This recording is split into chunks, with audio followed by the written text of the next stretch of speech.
पिछले 15 महीनों में इजरायली सेना ने गजा को खंडहर में तब्दील करके रख दिया है।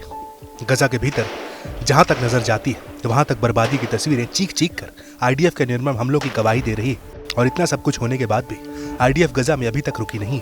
गजा के अलग अलग हिस्सों में इजरायली सेना लगातार हवाई हमले कर रही है और अब तो आईडीएफ गजा के उन इलाकों पर भी हमले कर रही है जिन्हें सेफ जोन घोषित किया गया था।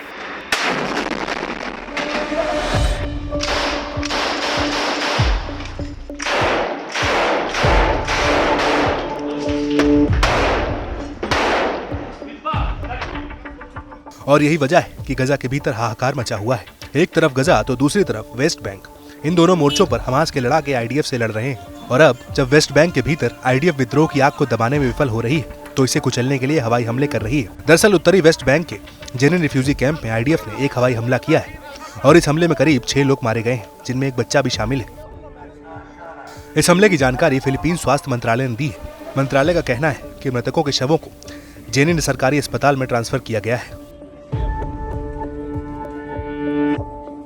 वहीं इस हमले को लेकर इजरायली सेना और इजराइल की सिक्योरिटी एजेंसी शिन बेत ने एक संयुक्त बयान जारी किया है। दोनों ने इस बयान में कहा है कि इजरायली एयरफोर्स ने संयुक्त रूप से जेनिन इलाके में एक हवाई हमला किया है।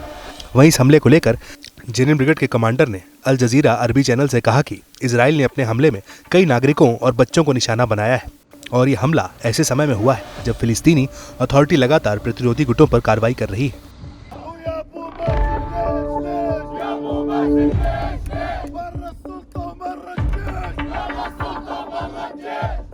आपको बता दें कि जेनिन ब्रिगेड के कमांडर का कहना है कि फिलिस्तीनी अथॉरिटी को जेनिन कैंप और इसके आसपास के इलाकों को तुरंत खाली कर देना चाहिए और जेनिन के लोगों को सीधे इजरायली फौज का सामना करने दें।